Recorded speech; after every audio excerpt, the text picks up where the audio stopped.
perempuan itu jangan sampai yang paling baik untuk kita ambil faedahnya adalah jangan sampai perempuan itu dia menjadi satu hal yang menghalangi laki-laki untuk birrul walidain kepada orang tuanya. Ini banyak contohnya. Perempuan itu ingin dinomorsatukan di rumahnya sendiri, padahal laki-laki punya kewajiban untuk birrul walidain, punya kewajiban untuk menghormati orang tuanya lebih dari istrinya.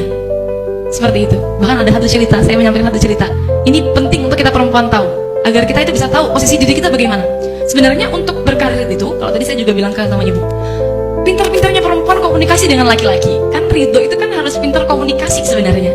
Kalau kita perempuan pintar komunikasi, kita perempuan pintar untuk membagi waktu, merayu dan sebagainya seperti itu, maka nanti akan muncul ridho. Maka akan nanti muncul namanya kesalingan dalam rumah tangga. Jadi pintar-pintar komunikasi. Jangan sampai kita tuh ingin menonjol terus, jangan. Contoh demikian, ada satu kasus zaman Kanjeng Nabi. Sahabat itu ketika naza dituntun talqin sama sahabat yang lain, sahabat Umar, tidak bisa baca la ilaha illallah, tidak bisa baca kalimat tauhid, tidak bisa.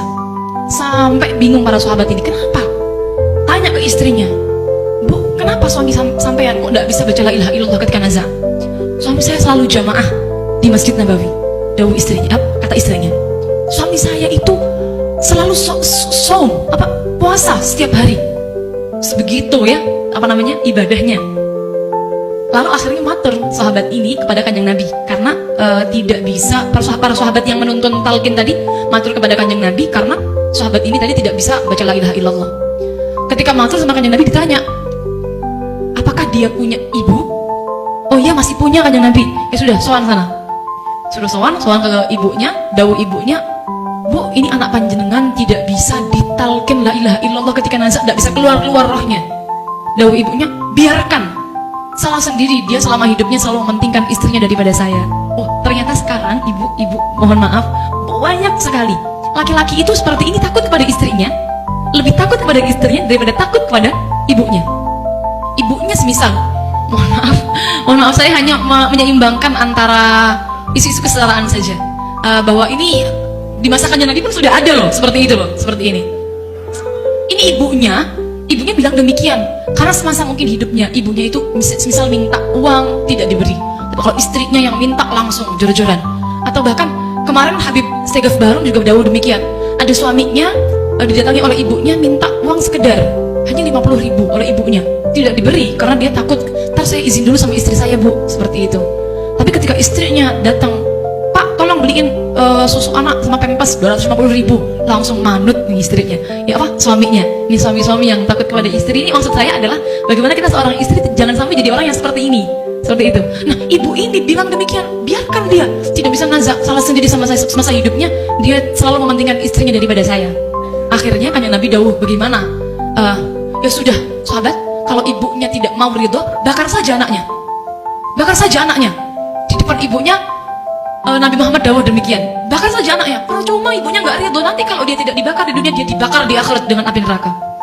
Akhirnya namanya ibu, bagaimanapun anak tetaplah anak, mau tidak mau akhirnya ibunya, jangan Kanjeng Nabi, jangan dibakar anak saya. Ya sudah, saya ridho. Setelah ibunya dawuh ridho, saat itulah para sahabat nalkin lagi la ilaha illallah, bisa mawas kalimat tauhid, kemudian nazak, dan kemudian selesai keluar rohnya.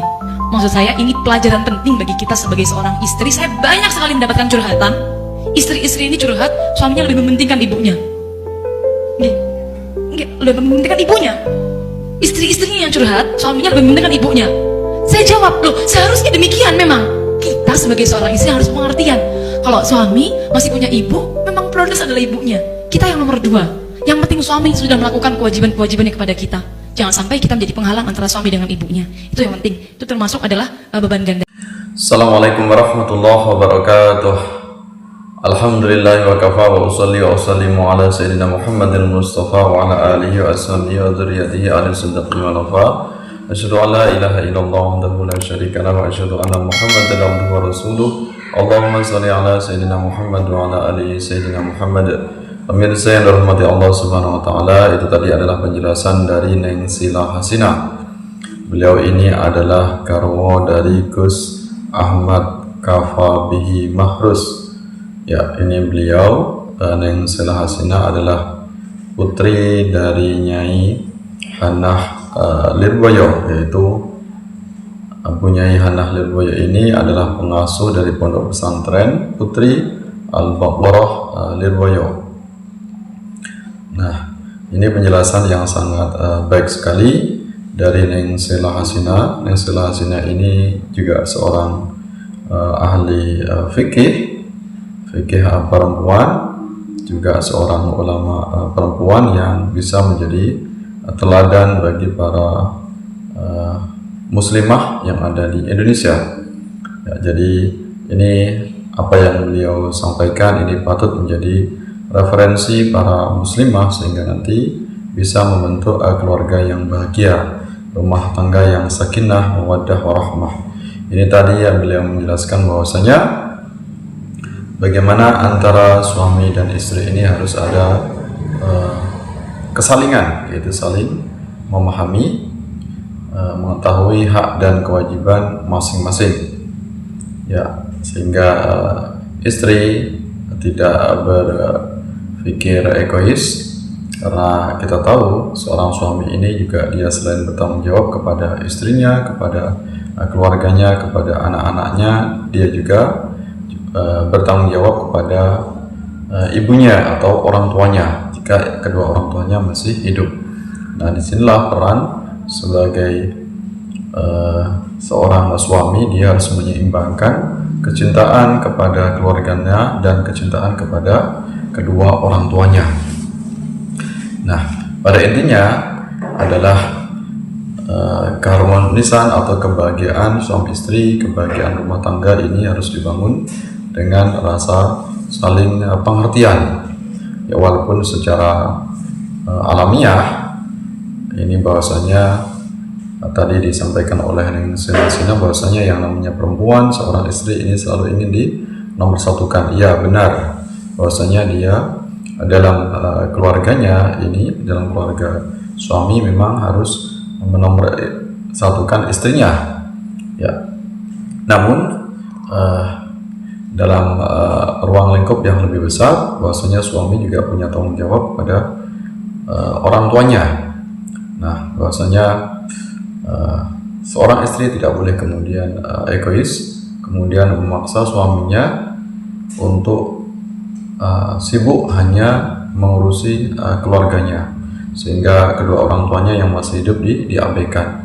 Dalam sebuah cerita tadi, dalam sebuah riwayat, bagaimana seorang anak yang dia itu sakaratul maut namun tidak dicabut nyawanya oleh Allah Subhanahu wa taala, dia kesulitan ketika sakaratul maut ini karena tidak ada ridhonya seorang ibu. Bahkan Rasulullah pun menyuruh anak tersebut untuk dibakar karena sulitnya untuk nazak, yaitu diambil nyawanya daripada merepotkan orang banyak. Namun kemudian ibunya memberikan ridho sehingga anak tersebut bisa mudahnya untuk menghembuskan nafas terakhir atau diambil rohnya. Inilah betapa pentingnya seorang suami untuk bagaimana tetap memuliakan kedua orang tuanya di masa tua. Ya, istri juga punya kewajiban untuk bagaimana bertanggung jawab kepada kedua orang tuanya. Namun dalam sebuah istilah disebutkan bahwasanya istri ini adalah milik suaminya, sedangkan suaminya adalah milik ibunya. Nah, ini jadi harus ada urutan bagaimana seorang suami berbakti kepada keduanya, mencintai keduanya. Dia harus mendahulukan kepentingan ibu bapaknya, baru kemudian kepentingan keluarganya.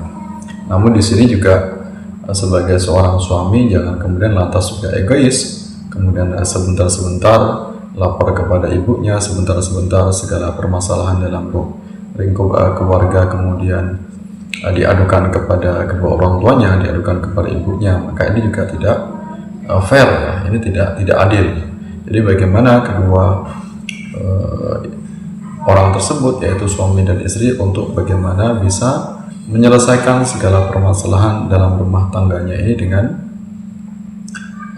bermusyawarah, dengan berdiskusi, dengan saling terbuka atau transparan. Jadi tidak ada menimbulkan saling merasa hebat sendiri.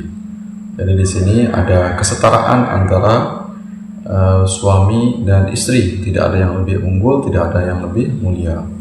Dalam ruang lingkup publik, memang suami ini adalah pemimpin dalam keluarganya. Ar-rijalu qawwamuna 'alan nisa. Ya, laki-laki adalah pemimpin, yaitu qawwam, bertanggung jawab dalam keluarganya, bertanggung jawab kepada anak dan istrinya. Namun dalam ruang lingkup domestik, dalam ruang lingkup keluarga, di sini seorang istri juga dia bertanggung jawab bagaimana memimpin anak-anaknya, mendidik anak-anaknya ketika suaminya keluar bepergian, bekerja, mencari nafkah dan sebagainya. Jadi di sini posisi suami istri ini tidak saling mengungguli, namun saling melengkapi. Jadi ada relasi antara suami dan istri. Bukan berarti suami ini harus segala sesuatunya harus menang terus, kemudian tidak harus, kemudian istri ini harus terus mengalah. Namun di sini untuk bisa saling melengkapi siapa saja, apakah itu istri, apakah suami, ketika dia memang merasa bersalah, maka segera untuk minta maaf, tidak ada rasa kesombongan, tidak ada rasa keangkuhan, tidak ada rasa menang sendiri. Jadi ketaatan seorang istri kepada suami ini juga diperlukan, namun juga rasa kasih sayang dari orang suami kepada anak istrinya ini juga sangat penting. Jadi antara suami dan istri mereka taat dan patuh, ini semuanya dalam rangka mencari ridho Allah Subhanahu wa Ta'ala. Nah, jadi itu beberapa kiat, beberapa cara untuk mewujudkan keluarga yang sakinah, mawaddah, warahmah, membentuk keluarga yang kata Rasulullah SAW, yaitu baiti jannati, rumahku, surgaku. Ya, insya Allah dengan saling melengkapi, saling terbuka, sehingga nanti gambaran surga ini sudah bisa dirasakan saat di dunia, ya, saat hidup dalam ruang lingkup keluarga. Nah, itu penjelasannya. Mudah-mudahan kita semuanya yang sudah membangun rumah tangga, membangun relasi, yaitu hubungan suami istri, mudah-mudahan keluarganya dilanggengkan oleh Allah Subhanahu wa Ta'ala. Mudah-mudahan keluarganya senantiasa dalam lindungan Allah Subhanahu wa Ta'ala, terhindar dari perpecahan, terhindar dari perceraian. Mudah-mudahan kita semuanya bisa membentuk keluarga yang bahagia, keluarga yang penuh berkah, sehingga anak keturunan kita semuanya menjadi anak keturunan yang solih, solihah. Amin ya rabbal alamin. Wallahu a'lam bishawab. Wallahu muwaffiq ila aqwamit thoriq. Wassalamualaikum warahmatullahi wabarakatuh.